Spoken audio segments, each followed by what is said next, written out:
Alright, what's going on, guys? Ted from Immersion here, and I'm back with another Dungeon Crate unboxing video. This month is July, and our theme is Thieves Guild. As per usual, we'll go through the physical contents of the crate, and then I'll cut the video and we'll jump to go over the digital content of the crate. So be sure to stay tuned. Oops. Need to oil this butterfly knife. And let's just jump right in here. So, what do we got in here? Alright. We have, as always, our little Dungeon Crate piece of, or like placard here that's going to tell us what's in it. But let's see what we have. It looks like we have a continuation of the adventure that we had from last time. We had Xander's Lost Orb, which was the first Dungeon Crate official adventure. Now, we have Against the Dead Hands. I'm not going to bother showing it down here because it's going to kind of be hard to see, but we guess we could tilt up the camera a little bit, get you guys a good look at it. But either way, I'll just read through this. You don't really need to see this to really get it. But adventure for third level characters. We have a little bit of background here. We have, in the inside here, there is a map you can see over here on this side, as well as all of the information. Again, I don't want to spoil too much in case anybody's planning to play it, but it looks like we've got some cool treasure and things going on here. And you can find free downloads of the maps, both player and GM versions, and stats for this adventure at dungeoncrate.com. So again, there's a link on the back. If you have the crate, it'll give you that information. So we have that. What else do we have? Now, as per usual, when we get these kind of things from Dungeon Crate, we get themed minis and other things that go well with it. So that'll probably be what we have here, but let's see. Okay, we got a little bag here with some things. Okay, so we're gonna tilt our camera back down here. Okay, we have some placards here, as you can see, that says Trap Disabled. We have some, this says, hard to see probably, down at the bottom it says Pit Trap, but if you flip these over, you can see they just have what looks like floorboards. So we've got Pit Trap, Trap Disabled, we have Spike Trap, and last one we have another Trap Disabled as well. So we have those little things. We have this wooden circular token. This I'm sure will make more sense when we get actually into the adventure. You can see here with some design on it. We have a sweet acrylic cutout mini with a mini base. And what do we see on here? Oh, this is again from Advanced Deployment. We've seen a bunch of their stuff in the past. The acrylic character sheet as well as the acrylic spell tokens, but we can see we have this cool transparent black smoky acrylic looking thief character here. And then we have another acrylic piece here that says Hidden. I don't know if you guys can see. We have something black we can put behind it. Yeah, this will do. You see that it says Hidden there. So on this little acrylic eyepiece, again, I'm sure themed to the adventure. Okay, and we also have, okay, we got some, I'm pumped about this. Okay, so we probably have additional minis that are tied to the adventure. So what do we have in here? We have Veloa, a female elven thief. This is a Reaper mini. We can get up real close to get you guys a good look at the mini here. You can see she's kind of got what looks like keys in her hand here, and her hand is on her belt, which is on like a little bit of like a lasso or a whip, as we can see right here. Pretty cool. You know what? Let's see if we can't get nice black laptop background here, so you guys can get a good look at the mini itself. So there you go, because it's a little bit muted out in the open. Alright, so that's mini number 1. The next mini, I don't really think I need, because these are bones, so they're got the white resin. But this is crates. We have a small crate and a large crate. Again, not super, nothing too crazy to write home about here. A couple of plastic resin crates here. So that goes as well with the adventure. And lastly, I guess potentially spoiler alert here, we have the ever popular, ever awesome Mimic. Again, so we will put this back here so you can get a good look at the Mimic itself. So we'll turn this guy a little bit. Oops, off the camera. Up a little bit. And we'll turn our Mimic. He's got he's on this sort of like splat looking base, so he doesn't really stand too well. You're going to need to put a base on this Mooney to get the full effect. You can kind of see what we're working with here. Pretty cool stuff. Alright, so then lastly, in the bottom here, we have something very cool. You guys actually saw me back this and do a Kickstarter spotlight on this earlier in the year. Let's get underneath and get this open. There we go. This is from the folks over at Nord Games, who we've done a couple of cool things with in the past, or Kickstarter spotlights for in the past, and we're actually working with them to supply the critical hit, critical miss tables that we'll be activating monthly on our streams if donation amounts are hit. But we have the Game Master Toolbox Treasure Deck CR 1 through 4.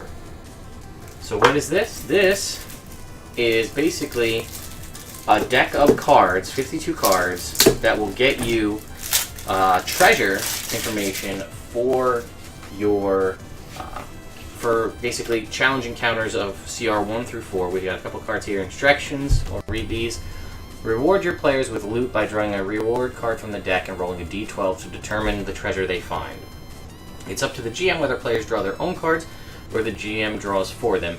Magical items are marked by italic text in the parentheses, and players may require an appropriate check, such as Arcana, History, or Religion, to determine their nature at the GM's discretion. Depending on the situation or setting, draw one card or several. For example, looting a particularly tough goblin might yield one card, but finding the goblin's treasury might yield one card per player. To build a horde, keep drawing cards and rolling until the result is a 12. When a roll results in a spell scroll, it is up to the GM to determine the spell. Roll a d8 to determine the spell's class: Bard, Cleric, Druid, Paladin, Ranger, Sorcerer, Warlock, or Wizard. When a result lists possible variations, it's up to the GM to determine the specifics. It is recommended the needs or limitation of the party are taken into consideration. So, we have all the cards here. Let's just do a quick shuffle, and we'll draw a card and see what we get. They recently did random encounter decks in Nord Games. They did the critical hit, critical miss cards, these treasure cards, and now the most recent one were random encounter cards. So this was their previous successful Kickstarter. So let's draw the top card right here. Okay, we've got a D12, 1 through 6, 61 copper or silver pieces and 4 copper pieces, 7 through 9, a single drum and a pan flute, both painted with green leaves and grapes. 10 to 11, a vial of acid and a set of thieves' tools in a leather roll. And 12, a belt pouch containing a vial of acid, a finely crafted lock and key, and a minute scroll in an almost imperceptibly tiny script. And this is a wizard cantrip spell scroll. Tilt the camera up a tiny bit. You can see what you're looking at here on the card. So you've got your information. You've got just a nice cool treasure back here, and then here's your D12 with all of the options on the card. Let's try another one just to see what we got here. Alright, 1 through 6. 6 gold pieces, 3 silver pieces, and 7 copper pieces stamped with a leafless tree. 7 through 9, an old but well-kept glaive depicting a dragon on the haft. 10 to 11, a vial of liquid antitoxin. And 12, a backpack containing a lyre, a small drum, a coin purse with 15 silver pieces, and an extravagantly decorated piece of metered verse on vellum. This is a first level bard spell scroll. So you get the idea. They actually have these for the 4 challenge rating ranges. CRs 1 through 4, I believe it's 5 through 10, 11 through 15, and 16 through 20. I may be off on the exact level ranges there, but you get the point. And you saw how cool this is. I mean, this is pretty neat stuff to just randomly throw in when you don't want to, you know, first of all, one, you can do this ahead of time when you're designing your dungeon, and just draw a card and then write the stuff out. Or if something comes up, your players do something unexpected, as they always do, and you find yourself having to give out treasure that you hadn't anticipated, well, then you can just real quick on the fly, grab a card out of the deck and be like, you know what, sure. You find 2 shards of pottery into which writing has been carved with a stone tool. It's actually, well, that's not possible, but this says 2 ranger cantrip spell scrolls.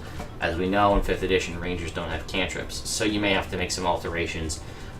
Some things that are legacy make their way through, so that will be a poor option. But your players do something and they find a thin piece of deer skin marked in charcoal and a leather flask containing sweet-smelling water the color of clay, and that is a first-level ranger spell scroll and a potion of healing. So you get the idea. You can get these, again, for all the different ranges, and this also works well with their... like I said, this is Nord Games. They'll have the link to their description in the description below. There is 52 cards in this deck, and again, you have them in all the spell or the CR ranges all the way up to level 20, including, as we saw, magical items. So, this is the contents of the physical crate. Let's just take a look at our little placard and see if I missed anything. Against the Dead Hands Adventure, which we talked about already. This is the second Dungeon Crate adventure in the Xander series by Kevin Colfie, designed for 3rd level characters. It can be easily used with most roleplay systems. Treasure deck from Nord Games. The Veloa Female Elf Thief miniature from Reaper. That was this right here. Again, reminder that you're going to need to get bases for the Reaper figures. The crate minis from Reaper. The trap token set right here from Advanced Deployment. These are your little metal tokens here. The Invisibility Thief token right there. Dead Hands Guild token. I'm guessing that's what this is right here. To get into certain places and meetings, you need credentials. This Dead Hand Guild token can be used by a cunning rogue or as a clue to what is happening with the guild in the new Against the Hands adventure. Let's see what else we have. Use the clear token to represent your rogue when adventuring in full stealth mode. So that's what this hidden token is for. And then we have the mimic figure here from Reaper. We'll put these here just to make a nice little easy thumbnail for me to put up when I go to make the video later on. Here we go with our tokens. And then the digital crate. Go to the digital crate. I believe the code should be up now, so there shouldn't be much wait on this. To gain access to additional items for Against the Dead Hands adventure, such as player handouts, full-size digital downloads of the module, and more. So, anyway, guys, let me know what you think about this. Ooh, meant to do that, let's say. Let me know what you think about this month's July 2017 Dungeon Crate. Again, part of the reason I stopped doing RPG crates and went more to the Dungeon Crate model was I prefer their the digital or the physical stuff that I get in the crates. But anyway, guys, jumping over to the computer for you guys to come see the digital crate. I'll see you in a minute. All right, guys, I'm back with the digital crate. I don't really know what I was expecting, but as we saw with Xander's Lost Orb, the main function of this month's digital crate is the digital version of the game itself. It even said so on the placard here. Enter the password to gain access to additional items for Against the Dead Hands adventures, such as player handouts, full-size digital downloads of the module, and more. So I'm not going to go into it again because I don't want to give it away, because that's part of what you get for the Dungeon Crate. But as you can see, there's a couple of maps, digital maps you can download. Here's the coin, the actual coin we saw, and then if we click this, it'll take us to the actual adventure itself. They also posted on their social media that this coming Monday, so the 24th, there'll be additional player handouts available on the Dungeon Crate website, so make sure you keep an eye on your password, and if you're looking to run it digitally or want the digital handouts, be sure to check back on Monday. Anyway, guys, hope you enjoyed this video. As always, the folks from Dungeon Crate do check out these videos, so let me and them know in the comments below what you think about this Dungeon Crate. There was a lot of pushback on last month's crate, the D20 lifestyle, you know, with the coaster and the wallet and things like that. People weren't a huge fan of that, they wanted more of the traditional dungeon crate. And again, it changes every month. They're trying to hone things in. It's a little difficult. You got to come up with new content and a new theme. We know the August theme is Nerdarchy, so the folks over there are working. It'll be interesting to see what that is. But anyway, let me know what you think of this crate. How does it stack up against the other ones? Does it make you want to support this crate? Does it make you want to continue supporting this crate? Or does it make you want to stop? And if so, why? Please leave it detailed, because they do, like I said, check out these videos, and they'll often comment and respond to your guys' comments. So please let me and them know. Alright guys, hope you enjoyed the video, and I'll see you next time.